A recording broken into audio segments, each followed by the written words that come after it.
Film pray 2022 की कहानी 1719 में अमेरिका के ग्रेट प्लेन्स के कोमांची कबीले के इर्द गिर्द घूमती है।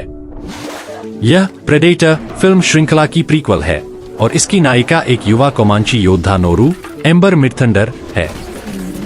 नोरू अपने भाई ताबे, डकोटा बीवर्स और कबीले के अन्य सदस्यों के साथ रहती है। वह एक कुशल शिकारी बनना चाहती है और जंगल में अपनी शक्ति साबित करने के लिए संघर्ष कर रही है। कहानी की शुरुआत। नोरू एक युवा लड़की है जो बचपन से ही अपने कबीले के पुरुषों की तरह एक योद्धा बनने का सपना देखती है। वह जंगल में शिकार करने की कला सीखती है और अपने कौशल को निखारती रहती है। ताबे, नोरू का भाई, अपने कबीले का एक प्रमुख शिकारी है। वह अपनी बहन के सपनों को समझता है, लेकिन उसके लिए चिंतित भी रहता है क्योंकि वह जानता है कि शिकारी का जीवन कितना खतरनाक होता है। नोरू का सामना एक दिन जंगल में कुछ अजीब घटनाओं से होता है। वह एक अजीबोगरीब रोशनी देखती है जिसे वह थंडरबर्ड का संकेत मानती है। वह समझती है कि यह कोई प्राकृतिक घटना नहीं है, बल्कि किसी अनजाने खतरे की आहट है। असल में वह रोशनी एक विदेशी प्राणी प्रेडेटर के आगमन का संकेत थी जो पृथ्वी पर सबसे खतरनाक जीवों का शिकार करने आया है। प्रेडेटर, एक अत्याधुनिक हथियारों से लैस शिकारी, पृथ्वी पर आता है और अपने शिकार की खोज शुरू करता है। वह पहले छोटे जीवों जैसे सांपों, भालुओं और भेड़ियों का शिकार करता है, धीरे धीरे इंसानों की ओर बढ़ता है। इस बीच नोरू जंगल में शिकार करते समय एक अजीब से निशान देखती है। उसे एक बड़े जानवर के पैरों के निशान और खून के धब्बे मिलते हैं, जिससे वह समझ जाती है कि जंगल में कोई बड़ा शिकारी है। नोरू की खोज में उसका भाई ताबे और उसके कुछ दोस्त भी शामिल हो जाते हैं।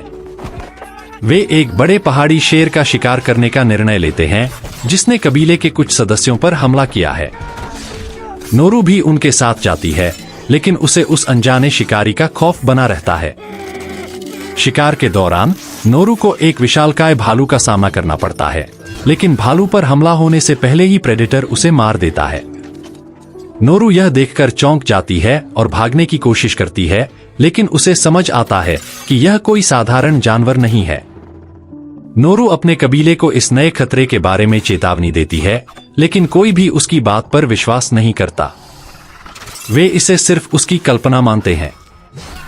नोरू, जो पहले ही प्रेडेटर के खतरे को भांप चुकी है, अपनी खोज जारी रखती है। वह अकेले ही प्रेडेटर का सामना करने का फैसला करती है और जंगल में जाकर उसकी तलाश शुरू करती है।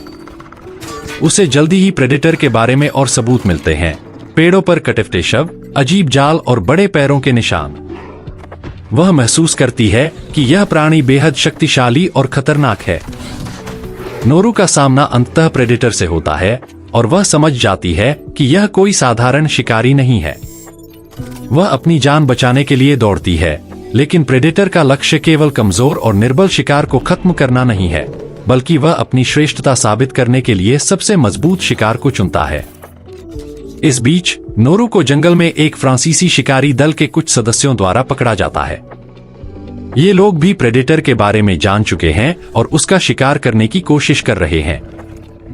फ्रांसीसी शिकारी नोरू और ताबे को पकड़कर उन्हें बांध देते हैं और प्रेडेटर के चारे के रूप में इस्तेमाल करने की योजना बनाते हैं। नोरू और ताबे अपने चातुर्य और साहस का उपयोग करके खुद को मुक्त कर लेते हैं और जंगल में छिप जाते हैं।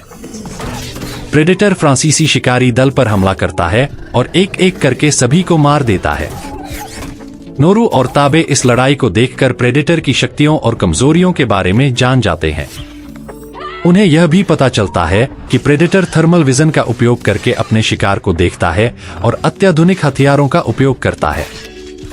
नोरू अब अपनी योजना बनाती है। वह जानती है कि प्रेडेटर को हराने के लिए उसे अपनी चालाकी और बुद्धिमानी का इस्तेमाल करना होगा, न कि केवल शारीरिक ताकत का।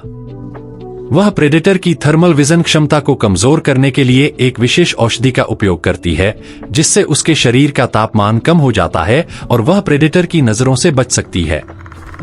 इसके अलावा वह जंगल के वातावरण का भी पूरा फायदा उठाती है, कीचड़, पानी और पेड़ों का उपयोग करके प्रेडेटर को भ्रमित करती है।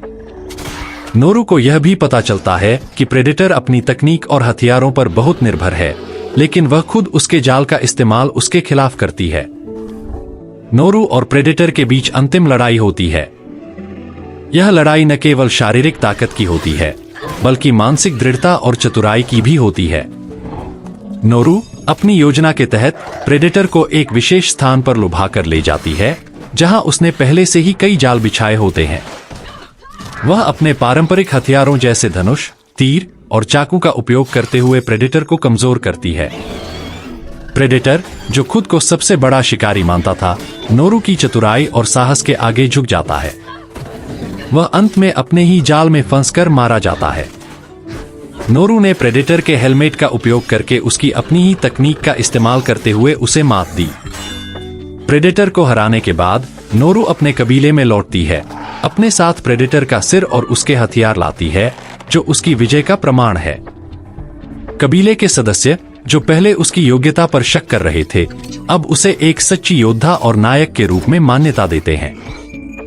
नोरू को अब अपने कबीले में पहली महिला शिकारी के रूप में सम्मानित किया जाता है।